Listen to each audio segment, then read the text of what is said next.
चलो हम प्रवास की बात कर रहे हैं आज, यानी माइग्रेशन के बारे में हमको चर्चा करना है। लेकिन आखिर ये प्रवास है क्या चीज? हम प्रवास को जानेंगे, प्रवास की धाराएं को जानेंगे, प्रवास क्या करते हैं, यानी उसको क्या क्या प्रवास के अंदर में है, प्रवास कैसे कैसे होता है और क्या कहते हैं, प्रवास के कई आधार होते हैं। लेकिन अब ये चीज जानेंगे, पहले प्रवास यानी माइग्रेशन के बारे में हमको जानना है। आखिर माइग्रेशन है क्या चीज? एक स्थान से दूसरे स्थान पर विभिन्न कारणों से लोग क्या करते हैं, मानव स्थानांतरण करते हैं।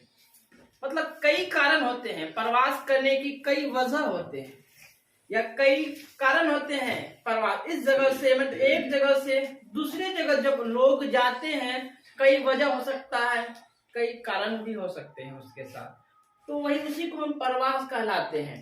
लेकिन एक चीज और जान लेते हैं, पहले हम जान लेते हैं, ये एक तुम्हारा देश भी हो सकता है, ये तुम्हारा एक शहर भी हो सकता है, एक जिला भी हो सकता है या एक गांव भी हो सकता है तुम्हारी ये।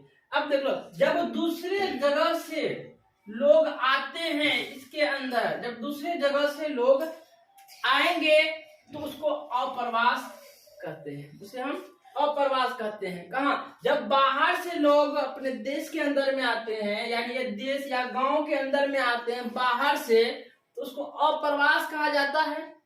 फिर यही देश या गांव से जब इस जगह से फिर जब बाहर लोग जाते हैं तो उसको उत्प्रवास कहा जाता है। इस जगह से आना अप्रवास कहलाता है, फिर इस जगह से जाना उत्प्रवास कहलाता है। देखो यहाँ दो है, अप्रवास और उत्प्रवास में क्या अंतर है, तो ये चीज अधिकतर बोर्ड एग्जाम में पूछे जाते हैं। लेकिन ये चीज हमको जान लेना है कि अप्रवास मतलब दूसरे जगह से जो लोग आते हैं उसको अप्रवास कहते हैं। फिर इस जगह से फिर दूसरे मतलब लोग जब बाहर जाते हैं उसको उत्प्रवास कहा जाता है। तो ये अप्रवास और उत्प्रवास में बस यही अंतर है, क्योंकि प्रवास जो कई कारणों से होते हैं, कई वजह से प्रवास लोग करते हैं, एक जगह से दूसरे जगह जाना कई वजह से हो सकता है। तो लेकिन एक चीज और जानते हैं कि ये प्रवास और एक समझ लेते हैं प्रवास के अंदर में कि अभी ये जो प्रवास जब कई कारणों से लोग एक जगह से दूसरे जगह जब जाते हैं, जैसे हमारी माँ कहीं दूसरे गांव से थी, वह उनकी शादी होने के बाद तब फिर मेरे गांव में प्रवास किया। पहले वो दूसरे गांव में रहती थी, फिर वहां से अप्रवास हो गया, मतलब वहां से आया मेरे गांव के अंदर में, तो फिर अब यहाँ से जो फिर दूसरे जगह जो लोग जाएंगे उसको उत्प्रवास कहलाएगा। आने मतलब कई वजह, शादी की वजह से भी हो सकता है ना, लड़की छोटी उससे बड़ी हो जाएगी, 21 साल 22 साल की उम्र में उसकी शादी कर दी जाती है, तो क्या कहलाएगा, अप्रवास कहलाएगा। उत्प्रवास मतलब वो चली गई है। तो कई कारणों से एक परमानेंट रूप से कहीं पे भी देखोगे, चाहे तुम कोई रोजगार के लिए, चाहे किसी को नौकरी लग जाती है ना, गवर्नमेंट सर्विस लग जाती है, तो लोग क्या करते हैं, देखिए अपने गांव को छोड़ने के बाद छोड़ करके फिर दूसरे शहर में प्रवास कर जाते हैं, परमानेंट रूप से वहां रहने लगते हैं 2 साल 5 साल 10 साल के लिए, जब तक उनकी नौकरी है वहां वो क्या करते हैं, रहते हैं, यानी अपने गांव से छोड़ करके दूसरे शहर में अपनी नौकरी की खातिर वो प्रवास कर लेते हैं। लेकिन अब ये चीज समझ गया, अप्रवास और उत्प्रवास में अंतर क्या है। अब चलो आगे, यदि भारत में, हम भारत की बात कर रहे हैं, ठीक है, भारत में प्रवास संबंधी आंकड़े जो जनगणना किया गया है, अब किस स्थिति में किस ईस्वी में किया गया है, इसके बारे में हमको समझना है। यानी भारत में प्रवास संबंधी आने वाले लोग, जाने वाले लोग कि आंकड़े जो है जनगणना के आधार पर जो किया है उनके बारे में हम सोच लेते हैं। पहला है तुम्हारा, क्या जानते हो, यानी 1881 ईस्वी में, कब, 1881 ईस्वी में जब पहला जो जनगणना शुरू हुआ था, जन्म के स्थान यानी जन्म के स्थान के आधार पर जनगणना यानी गणना हुई थी, जनगणना हुई थी, यानी जन्म के स्थान पर, जन्म के आधार पर ही जनगणना हुई थी। जब देखो लोग जीते भी हैं, लोग मरते भी हैं, लेकिन मरने तो छोड़ो, लेकिन जो जीते हैं उसी के आधार पर कितने आदमी जीवित हैं, यानी जन्म ले रहे हैं, उसी के आधार पर 1981 में पहला जनगणना शुरू हुई, जो कि आजादी से पहले की बात है ना। अब जब आजाद होने के बाद, आजाद यानी 15 अगस्त 1947 को आजाद होने के बाद हमारे देश फिर 1961 ईस्वी के अंदर में, कब 1961 ईस्वी में फिर जो जनगणना हुआ, किसके आधार पर? जन्म स्थान हुआ, निवास की अवधि, यानी जन्म स्थान तो था, साथ में एक निवास की अवधि जोड़ दिया, समझे? यानी 1961 में जो जनगणना हुई, जन्म के आधार पर साथ साथ में एक निवास की अवधि भी उसमें शामिल कर दिया। जैसे कि जन्म हुआ, अब ये निवास परमानेंट रूप से कहाँ हो रहा है, वो जोड़ा गया। अब तीसरा जो जनगणना हुआ, क्योंकि हमारे देश के अंदर में हर 10 साल में जनगणना होती है ना, हर 10 साल। 1961 ईस्वी में यानी जन्म स्थान व निवास की अवधि के आधार पर जनगणना शुरू हुआ, यानी फिर 1971 ईस्वी में, फिर 10 साल के बाद 1971 ईस्वी में पिछले निवास स्थान क्या कहता है, पिछले निवास स्थान साथ में प्रवास स्थान पर रोकने की अवधि। अब तो पिछले निवास, पहले परमानेंट रूप से लोग कहाँ रहते थे, इनके बारे में देखा गया। पीछे मतलब पिछले, जैसे मेरी माँ पहले परमानेंट रूप से कहाँ निवास थे, वो अपना मैके था, शादी होने के बाद फिर वो कहाँ गया, दूसरी जगह आ गए, तो वो प्रवास कर गए, कहाँ, उसको भी शामिल कर दिया कि परमानेंट रूप से पहले कहाँ ये निवास करती थी, फिर बाद में कहाँ गया, दोनों को जोड़ा गया। अब देखो फिर 1981 ईस्वी के अंदर में प्रवास के जो कारण दिखाया गया, 1981 ईस्वी में जो प्रवास के कारण दिखा गया, तो ये गणना के 2 आधार बतलाए। कितने आधार? गणना के 2 आधार के रूप से क्या, एक जन्म का स्थान, दूसरा निवास का स्थान। जन्म कहाँ हुआ, निवास कहाँ उनकी हो रही है।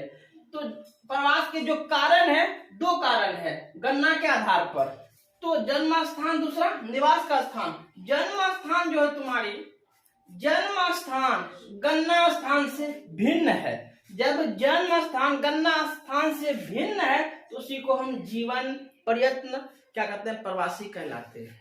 देख लो, जब जन्म स्थान गणना स्थान से भिन्न होता है तो उसको हम जीवन प्रयत्न प्रवासी कहलाते हैं। तो जीवन प्रयत्न प्रवासी किसे कहलाते? जब जन्म के स्थान से क्या कहते हैं, गणना के स्थान से भिन्न होता है तो उसी को हम जीवन प्रयत्न प्रवासी कहलाते हैं। ये तो तुम समझ गई। आगे चलते यार, देखो निवास का जो स्थान है, निवास का स्थान, अब उस जगह जैसे मानो लोगों ने कहा निवास परमानेंट रूप से कर रहे हैं, निवास स्थान, पिछले निवास स्थान। अब देख लो, लोग पहले कहाँ रह रहे थे, अब कहाँ रहने लगे हैं, तो निवास से भिन्न है, तो पिछले निवास के अनुसार उसको क्या, पिछले निवास के अनुसार कहलाता है। तो मान लो यहाँ समझने में थोड़ा सा दिक्कत हो रही तुम्हें कि निवास स्थान, अब देखो कहाँ वो रह रहा है व्यक्ति, पहले वो लोग कहाँ रह रहे थे, अब यही पिछले निवास का स्थान, लेकिन उनको जो यानी निवास के स्थान के रूप से अगर गणना की जाएगा तो उनको जो रह रही है वहां का नहीं, पिछले निवास स्थान, पहले वो परमानेंट रूप से कहाँ रह रही थी, उनकी जन्म कहाँ हुआ, इनके बारे में, तो उसी को हम पिछले निवास के अनुसार प्रवासी कहलाता। दूसरी है प्रवास की धाराएं। क्या है? प्रवास की धाराएं। अब प्रवास की धाराएं जो है देखो 2 तरह का होता है। प्रवास की धाराएं 2 तरह से होता है, एक अंतरराष्ट्रीय प्रवास, दूसरा आंतरिक प्रवास। हो सकता है बोर्ड एग्जाम में पूछे जाते हैं अंतरराष्ट्रीय प्रवास और आंतरिक प्रवास में क्या अंतर है, बस हमको जवाब देना। अंतरराष्ट्रीय प्रवास जो है ये देश के बाहर अन्य देशों के अंदर होता है ना, अपने देश से बाहर, यानी बाहर से जो लोग आते हैं हमारे देश, या हमारे देश से जो लोग बाहर जाते हैं उनको अंतरराष्ट्रीय प्रवास कहलाता है। इंटरनेशनल जो है ना, तो इंटरनेशनल माइग्रेशन कहलाते हैं उसको, यानी अंतरराष्ट्रीय प्रवास कहलाते हैं। ये देश के बाहर है ना, अन्य देशों के अंदर। तो 2011 के अनुसार अगर देखा जाए, कब 2011 के अनुसार अगर देखा जाए तो अन्य देशों से यानी दूसरे देशों से लगभग 53 लाख लोगों का आगमन हुआ हमारे देश के अंदर में। इनमें से जो है यानी 88.9% पड़ोसी देश से आए हैं। कितने पड़ोसी? जैसे नेपाल, पाकिस्तान, बांग्लादेश, इसके अंदर से 88.9% हमारे देश के अंदर में आए हुआ, यानी 2011 के अनुसार 2011 में देखा जाए तो लगभग 53 लाख लोग आगमन हुआ हमारे देश के अंदर में, एंट्री हुआ। तो ये तुम्हारा ये था। अब देख लो, जैसे कि अंतरराष्ट्रीय यानी अंतरराष्ट्रीय जो प्रवास है हमारे, मतलब एक देश से दूसरे देश, है ना, जबकि आंतरिक प्रवास हो अपने देश के ही अंदर, बाहर नहीं, अपने देश के अंदर, यानी एक राज्य से दूसरे राज्य, एक स्टेट से दूसरे स्टेट जो लोग आना और जाना है तो उसमें आंतरिक प्रवास करते हैं। देश के अंदर होने वाला प्रवास ही कहलाते हैं। अब देखो, प्रवास यानी आंतरिक प्रवास जो है उनकी 4 धाराएं होती है। आंतरिक प्रवास की 4 धाराएं होती है। एक होता है ग्रामीण से ग्रामीण तक, एक होता है ग्रामीण से ग्रामीण की ओर, दूसरी ओर क्या है, ग्रामीण से नगरीय की ओर। तो पहला क्या होता है, ग्रामीण से ग्रामीण की ओर, दूसरा क्या होता है, ग्रामीण से नगरीय की ओर, या नगरीय से नगर की ओर, या नगरीय से ग्रामीण की ओर। ये जो 4 धाराएं मुख्यतः 4 धाराएं होती है। पहले होता है ग्रामीण से ग्रामीण, मतलब एक गांव से लोग दूसरे गांव जा रहे हैं, या गांव, या दूसरा है ग्रामीण से नगरीय की ओर, गांव से नगर यानी शहर की लोग, शहर की तरफ लोग जा रहे हैं। तीसरा है नगर से नगर, मतलब एक नगर से दूसरे नगर लोग जा रहे हैं। चौथा नगरीय से ग्रामीण, यानी शहर में अच्छा नहीं हुआ, यानी क्या कहता है, नगरीय से ग्रामीण की ओर जा रहे हैं, यानी गांव की तरफ जा रहे हैं। दूसरा क्या, प्रकार जो है, इनको जो प्रकार के अंदर में गया है, एक अंतः राज्य प्रवास, दूसरा तुम्हारा अंतरराज्य प्रवास, यानी अंतः राज्य प्रवास या अंतर राज्य प्रवास। बस दोनों को हमको समझना है कि अंतर राज्य प्रवास क्या है और अंतर राज्य प्रवास किसे कहते हैं। एक ही राज्य में लोगों का स्थानांतरण, मतलब एक ही राज्य में, मतलब अपने ही राज्य के अंदर में, हमारा राज्य का नाम बिहार है ना, तो ये बिहार के अंदर में एक जिला से दूसरे जिला, दूसरे जिला से तीसरे जिला, तो यानी मतलब इस तरह से जो लोग करते रहते हैं तो उसी को अंतर राज्य प्रवास कहलाते हैं। यानी एक ही राज्य में, अपने ही राज्य में लोग इस जगह से उस जगह, इस जगह से उस जगह लोग करते हैं, उसी को अंतर राज्य प्रवास कहलाते हैं। जबकि अंतर राज्य प्रवास जो है क्या कहता है, एक यानी क्या कहता है, एक राज्य से दूसरे राज्य में जो स्थानांतरण होता है, मतलब एक राज्य से दूसरे राज्य की ओर लोग जाते हैं। अधिकतर देखते हैं बिहार के लोग या यूपी के लोग, यूपी मतलब उत्तर प्रदेश के लोग और हमारे बिहार के लोग अधिकतर दूसरे राज्य में क्या जाते हैं, काम करने के लिए। क्यों? यहाँ हमारे बिहार में रोजगार की कमी है, लोगों को रोजगार नहीं मिल पाने की वजह से लोग अपने राज्य को छोड़ करके दूसरे राज्य में वो काम करने जाते हैं। अधिकतर लोग मुंबई चले जाते हैं, महाराष्ट्र चले जाते हैं काम करने के लिए। तो कहाँ से अधिकतर लोग, बिहार और यूपी से लोग हमेशा बाहर जाके दूसरे राज्य में जाके अपने रोजगार की तलाश में घूमते रहते हैं। तो उसे अंतरराष्ट्रीय क्या अंतर राज्य प्रवास कहलाता है। मतलब अपने राज्य से दूसरे राज्य में जो काम करने जाते हैं उसको अंतर राज्य प्रवास कहलाते हैं। जबकि अंतर राज्य अपने देशों के ही अंदर, क्या कहते हैं, अपने राज्यों के ही अंदर जो प्रवास करते हैं लोग, इस जगह से दूसरी जगह, दूसरी जगह तीसरी जगह, राज्य के अंदर में, तो उसी को अंतर राज्य प्रवास कहलाते हैं, मतलब कहते हैं। तो ये चीज प्रवास की 4 धाराएं थी। अब देखो, भारत में आंकड़े की जो जनगणना, ये भी तुम समझ गई होगी। तो गणना के आधार 2 हैं, प्रवास के जो कारण है 2 आधार हैं। ये जो प्रवास है यानी माइग्रेशन जो है, एक स्थान से दूसरे स्थान निवास करना, आना और जाना, है ना, मानव स्थानांतरण करता है, जो उसी को हम प्रवास कहलाते हैं। इस संबंधी ने अप्रवास और उत्प्रवास में क्या अंतर है। अप्रवास दूसरे जगह से लोग जो आते हैं उसको अप्रवास कहलाते हैं, फिर इस जगह से लोग जब दूसरे जगह जाते हैं उसको उत्प्रवास कहलाते हैं।